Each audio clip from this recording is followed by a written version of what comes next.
Hello friends, welcome back to our YouTube channel safety standard Vinay. Friends, आज हम लोग बात करने वाले हैं लिफ्टिंग एंड रिगिंग सेफ्टी के बारे में। तो चलिए वीडियो को शुरू करते हैं। सबसे पहले बात कर लेते हैं लिफ्टिंग के बारे में। Lifting is the process to the move load from one position to another position against gravity, यानी कि ग्रेविटी के अगेंस्ट किसी भी मटेरियल को, किसी भी लोड को एक स्थान से दूसरे स्थान तक ले जाने की प्रक्रिया को लिफ्टिंग बोलते हैं। अब बात कर लेते हैं रिगिंग के बारे में। Rigging is the process of safely securing load and moving the load with the help of lifting, यानी कि रिगिंग एक ऐसा प्रोसेस है जिसमें किसी भी मटेरियल को, किसी भी लोड को सुरक्षित तरीके से सेफली उसको सिक्योर करके एक स्थान से दूसरे स्थान तक लिफ्टिंग के थ्रू ले जाने की एक प्रक्रिया है। हजार्ड्स ड्यूरिंग लिफ्टिंग वर्क, यानी कि लिफ्टिंग करते समय क्या क्या हजार्ड्स हो सकते हैं। सबसे पहला हजार्ड है सस्पेंडेड लोड। जो भी मटेरियल आप लिफ्टिंग कर रहे हो तो वो स्विंग होता है और वो सस्पेंडेड लोड है, उसके अंदर हमें कभी भी नहीं जाना चाहिए।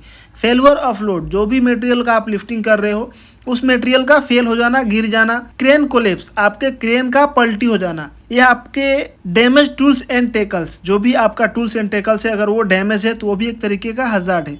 ऑन इवन सरफेस, जहाँ भी आपको काम करना है वहाँ का ग्राउंड लेवल सही नहीं है, सरफेस सही नहीं है तो वो भी एक तरीके का हजार्ड है। ओवरहेड पावर लाइन, जिस एरिया में आपको क्रेन के साथ काम करना है और वहाँ पे किसी भी प्रकार का ओवरहेड पावर लाइन है तो एक हजार्ड है। इम्प्रॉपर रिगिंग, जिस मटेरियल को आपको उठाना है उस मटेरियल को लिफ्टिंग करना है और आपने उसमें सही तरीके से सीलिंग या बेल्ट यूज नहीं किया है, वो भी एक तरीके का हजार्ड है। ओवरलोड ऑफ मटेरियल्स, जो भी आपका मटेरियल्स है क्रेन के कैपेसिटी से ज़्यादा का अगर उसका वेट है तो वो भी एक तरीके का हजार्ड है। मैकेनिकल फेल्यूर, आपके मशीन में किसी भी प्रकार का मैकेनिकल फेल्यूर हो गया वो भी एक तरीके का हजार्ड है। हजार्डस वेदर कंडीशन, इसमें हो जाएगा बहुत तेज हवा चल रहा है या सडनली बारिश हो गया, तेज तूफान आ गया या अर्थक्वेक आ गया, ये भी एक तरीके का क्रेन पे काम करते समय हजार्ड है। अनऑथोराइजेशन पर्सन, ऐसा कोई पर्सन जो ऑथोराइज नहीं है उस एरिया में काम करने के लिए या क्रेन के साथ काम करने के लिए या लिफ्टिंग का काम करने के लिए। इम्प्रॉपर सिग्नलिंग, कोई भी ऐसा बंदा जिसको रिगिंग के बारे में, लिफ्टिंग के बारे में, सिग्नल के बारे में कुछ नॉलेज नहीं है और वो अगर सिग्नल दे रहा है तो वो भी हमारे साइड पे लिफ्टिंग करते समय एक प्रकार का हजार्ड है। प्रिकॉशंस ड्यूरिंग लिफ्टिंग वर्क, यानी कि लिफ्टिंग वर्क करते समय आपको प्रिकॉशन क्या क्या लेना है। परमिट टू वर्क, सबसे पहले आपको लिफ्टिंग का परमिट लेना चाहिए। उसके बाद लिफ्टिंग प्लान, अगर किसी भी प्रकार का क्रिटिकल लिफ्टिंग है तो आपके पास लिफ्टिंग प्लान होना चाहिए।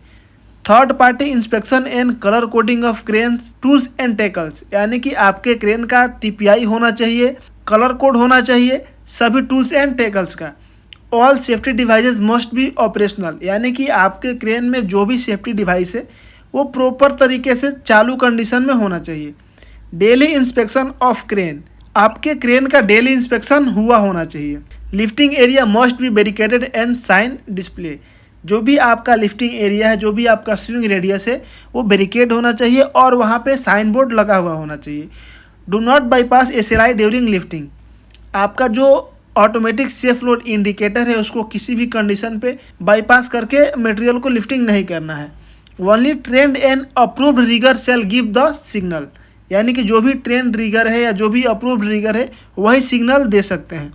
मेंटेनेंस ऑफ क्रेन, आपके क्रेन का शेड्यूल वाइज मेंटेनेंस होना चाहिए। Do not stand under the suspended load, कभी भी लटके हुए भार के नीचे, लटके हुए माल के नीचे हमें खड़ा नहीं होना है।